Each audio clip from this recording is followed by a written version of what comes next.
COVID-19 will no doubt leave a lasting mark on our communities, but will this whole incident change how we treat each other long term?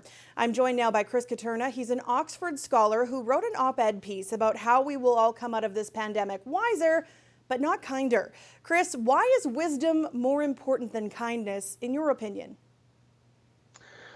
Well, I suppose it's because I think maybe I should correct that a bit. I think that kindness is very important, but I actually think we're already a pretty kind species.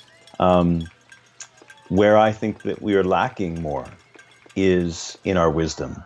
Particularly our wisdom to understand how your well-being is in my self-interest, and that is a kind of abstract truth of the human condition that COVID-19 has now made absolutely concrete. And so the glaring opportunity staring us in the face is to become wiser with that piece of concrete experience, and to act with that wisdom going forward. You wrote a lot about how much people's own strength depends on other people. How have you seen that through the pandemic? Well, I think we've all seen that with the experience of flattening the curve. I think that when you reflect upon what we've done, it's extraordinary to think that there is this invisible curve that no one can see, but that we all understand has the absolute capacity to destroy us.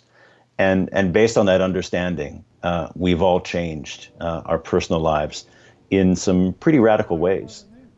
You now see boardrooms, organizations around the world who are coming to terms with the realization that this idea that we are only as strong as our customers or as our employees isn't just the kind of nice sounding sentiment that you put into an annual report. We're actually confronting the reality of that, and have to take that reality on board. And I think all the way up to cabinet offices, you're seeing politicians and political leaders really reevaluating the extent to which they took abstract public goods like emergency preparedness for granted. So I think that we live in this moment where we're all, I think, anxious that we might not stay as kind as in some ways we have been to one another in this crisis. And what I want people to think about is that really, if we want a better world coming out of this event, all we really need to hold on to is this improved sense of our own personal fragility and how much we depend on one another in order for our own well-being. Chris, you wrote about how COVID widened existing inequalities. Do you think other people have noticed this too?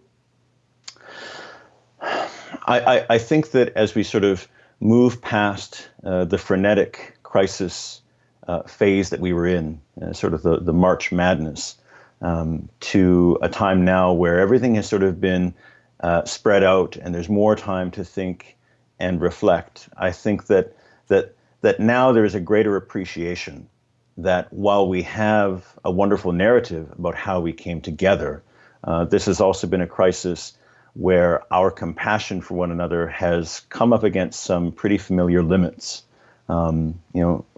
Racial, income, gender, generational inequalities have all played out in the statistics of who has suffered illness, death, loss of job, loss of income, loss of livelihood.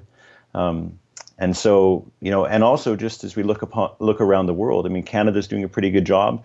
We're a well-off country that is now well protected from this virus. Not every country's been able to say that. And so on a global level, we once again live in this moment where the vulnerable are those who are most exposed to the latest risk that the world has presented to us. And so I think that we now live in this moment where it's time to have a kind of more balanced view on how nice we have been and the ways in which we haven't been any nicer in this crisis than we were before it. Thanks so much for this, Chris. Oh, it's my pleasure. Thanks for having me. Chris Kutarna is an author and fellow of the Oxford Martin School in the UK. We reached him in London tonight. You can read his opinion piece at cbc.ca/sask.